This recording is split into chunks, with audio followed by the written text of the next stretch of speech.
महापालिका निवडणुकांच्या पार्श्वभूमीवर नाशिकमध्ये स्फोटक घडामोडी घडत आहेत। उपनेते सुनील बागुल आणि महानगर प्रमुख मामा राजवाडेंनी ठाकरेंच्या शिवसेनेची साथ सोडली आहे। एका गुन्ह्यात फरार असणाऱ्या या दोघांचा आज भाजपमध्ये प्रवेश होणार होता, पण आता राजवाडे आणि बागुल यांच्या भाजप प्रवेशाला ब्रेक लागलाय। बघूया।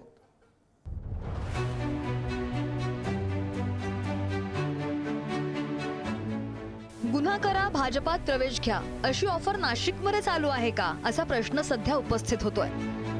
काही दिवसांपूर्वी सुधाकर बडगुजर यांना भाजपानं पावन करून घेतलं। आता ठाकरेंच्या शिवसेनेचे नवनियुक्त महानगर प्रमुख मामा राजवाडे सुनील बागुलांना गळाला लावलाय। विशेष म्हणजे एका गुन्ह्यात बागुल आणि राजवाडे 2 दिवसांपासून फरार आहेत। या प्रकरणी खासदार संजय राऊतांनी तिकीटची झोड उठवताच भाजपने सुनील बागुल आणि मामा राजवाडे यांचा पक्षप्रवेश तुर्तास थांबवलाय। भाजपमध्ये कोणाकोणाला प्रवेश आहे? भाजपमध्ये आता चारित्र्यवान माणसांना प्रवेश नाही।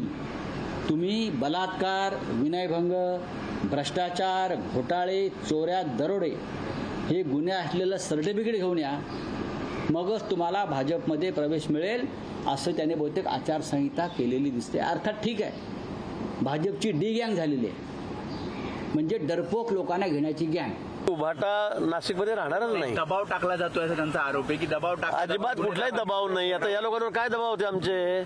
त्याच्याबरोबर कोणी राहायलाच तयार नाही। मी वारंवार आपल्याला सांगतोय की उभाटा बरोबर राहण्याची कोणाची आता मानसिकता नाहीये, इच्छा नाहीये, कारण त्यांना विकासाचं राजकारण करायचंय, आपापले प्रभाग सांभाळायचे आहेत।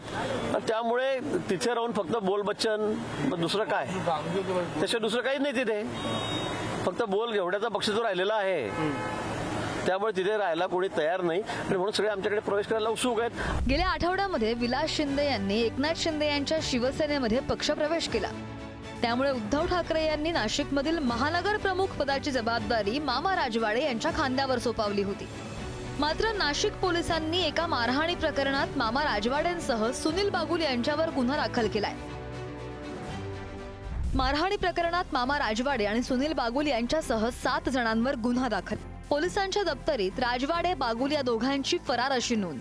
फरार असताना सुद्धा आज म्हणजे 7 जुलैला भाजपात पक्षप्रवेश होणार होता। मात्र मतदारांमध्ये चुकीचा संदेश गेला असता म्हणून या पक्षप्रवेशाला स्थगिती। सुनील बागुल आणि मामा राजवाडे यांच्या जामिनावर 5 जुलैला सुनावणी। तोपर्यंत या दोन्ही नेत्यांना कमळ हाती धरण्यासाठी वाट पाहावी लागणार। उपनेते दत्ताजी, वसंतराव, विनूभाऊ आणि आम्ही सर्वच लोक आयुक्तांकडे गेलो आणि त्यांना सांगितलं की तुम्ही प्रेशरमध्ये गुन्हा दाखल केलेला आहे आणि कदाचित त्याला घाबरून किंवा ते नव्हतेच जागेवर आणि भाजपने ती टॅक्टिस केली, बळजबरीने गुन्हा दाखल केला आणि 2 दिवसात बाहेर कुठेतरी भेटून त्यांना 100% दबाव आणलेला दिसतो। सुनीलभाऊ बागुल असतील, राजवाडे असतील, आणि आता त्यांनी पक्ष प्रवेश केलेला आहे, सुरूच आहे महाराष्ट्रात 3 वर्षापासून। जे स्वार्थी लोक आहेत ते जातील, ज्यांना कायद्याची भीती आहे, ज्यांना ईडी सीबीआयची भीती आहे, ज्यांना पदाची लालसा आहे, जे प्रभागात निवडून येऊ शकत नाही, अशांना असं वाटतं की आपण सत्तेबरोबर गेलं पाहिजे, पैसा मिळणार आहे, आणि एवढ्या मोठ्या लोभ दाखवल्यानंतर ही मंडळी चालली। सुनील बागुल आणि मामा राजवाडे यांचा प्रवेश पुढे ढकलला असला तरी ठाकरेंच्या शिवसेनेतील पडझड अजूनही सुरूच आहे। प्रशांत दिवे, सीमा ताजणे, सचिन मराठे या 3 माजी नगरसेवकांसह 8 जणांनी कमळ हाती घेतलाय। तर शरद पवारांच्या राष्ट्रवादीमधील गणेश गीतेंनी सुद्धा भाजपाची वाट धरली आहे। विशेष म्हणजे गणेश गीतेंनी विधानसभेला भाजपचे विद्यमान आमदार राहुल ढिकले यांच्या विरोधात निवडणूक लढवली होती। दरम्यान मामा राजवाडेंची ठाकरेंच्या शिवसेनेनं महानगर प्रमुख पदावरून हकालपट्टी केलेली असून त्यांच्या जागी प्रथमेश गीते यांची नियुक्ती केली आहे। आणि या लोकांना सर्व पद दिले ना, जे लोक गेले ना, नाराज झाले, त्यांना मंत्री केलं, महापौर केलं, त्यांना स्थायी समिती दिल्या। या लोकांना काही पक्षाने कमी नाही केलेलं आहे। या नाराजा फक्त आता जे चालले ते सत्तेमध्ये जाऊन आपल्या पोळीवर कसं तूप ओढायचं। पक्षाने जी पण जबाबदारी दिली ती पूर्णपणे मी पार पाडेल आणि येणाऱ्या काळामध्ये कोण पक्ष सोडून जातंय, काय जातंय याच्याकडे लक्ष न पक्षवाढीच आपण प्राधान्य देऊ आणि आपल्या ज्येष्ठांचं मार्गदर्शन हे आम्हाला लाभेलच।